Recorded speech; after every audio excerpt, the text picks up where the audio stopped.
তার গলাতেও ছিল। বাংলা সিনেমার চেনা ছকে আরও একবার নতুনত্বের ছোঁয়া। সম্প্রতি টলিউডে মুক্তি পেয়েছে সাইকোলজিক্যাল থ্রিলার বহুরূপ, আর এই ছবিটি যেন এক নতুন মাত্রা যোগ করল বাংলা থ্রিলার সিনেমার জগতে। ছবির সবচেয়ে বড় আকর্ষণ কি জানেন? এই প্রথমবার দর্শক তাদের প্রিয় অভিনেতা সোহম চক্রবর্তীকে দেখল একটি দুটি নয়, একেবারে 7টি ভিন্ন রূপে। ছবির ঘোষণার পর থেকেই দর্শকদের মনে কৌতূহল জন্মেছিল, আর যখন ট্রেলার মুক্তি পেল তখন তো রীতিমতো হইচই পড়ে গেল। সবার মনে একটাই প্রশ্ন, কেমন হতে চলেছে এই বহুরূপ?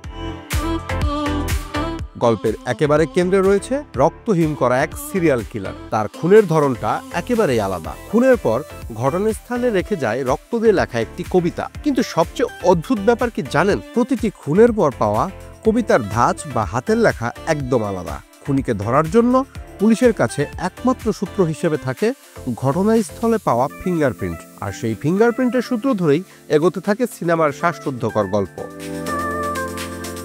এই ছবিতে সোহম চক্রবর্তী অভিনয় করেছেন অভিমন্যু নামের একজন অভিনেতার চরিত্রে, যার সিনেমার জীবন আর ব্যক্তিগত জীবন মিলেমিশে তৈরি হয়েছে রহস্যের এক জটিল জাল। তার প্রেমিকা উত্তরার ভূমিকায় অভিনয় করেছেন জনপ্রিয় অভিনেত্রী ইধিকা পাল। উত্তরা চরিত্রটিও অভিনয় জগতেরই একজন, যা গল্পে যোগ করেছে এক নতুন স্তর। সিনেমার গল্প বলার ধরনে পরিচালক ব্যবহার করেছেন ফ্ল্যাশব্যাক এবং ফ্ল্যাশ ফরওয়ার্ডের মতো কৌশল। একদিকে যেমন খুনের রহস্য উদ্ঘাটনের জন্য তদন্ত এগোতে থাকে, ঠিক তেমনি অন্যদিকে চরিত্রগুলোর ভেতরের মানসিক টানাপোড়েন আর জটিলতা গল্পকে আরও গভীর করে তোলে। তবে গল্পের বুননে কি কোনো খামতি ছিল?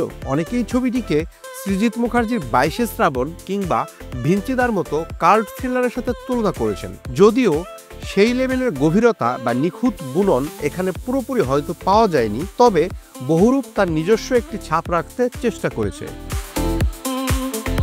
সিনেমার টেকনিক্যাল দিক নিয়েও কথা বলা প্রয়োজন। ছবির সিনেমাটোগ্রাফি এবং অ্যাকশন কোরিওগ্রাফি যথেষ্ট মানসম্মত এবং প্রশংসার দাবিদার, যা থ্রিলারের আবহকে জমিয়ে তুলেছে। তবে গল্পের শেষটা যেন আরও বড় কিছু ইঙ্গিত দিয়ে গেছে। নির্মাতারা গল্পের শেষে এর সিকুয়েল বা দ্বিতীয় পর্ব আসার একটি সম্ভাবনাকে জাগিয়ে রেখেছেন।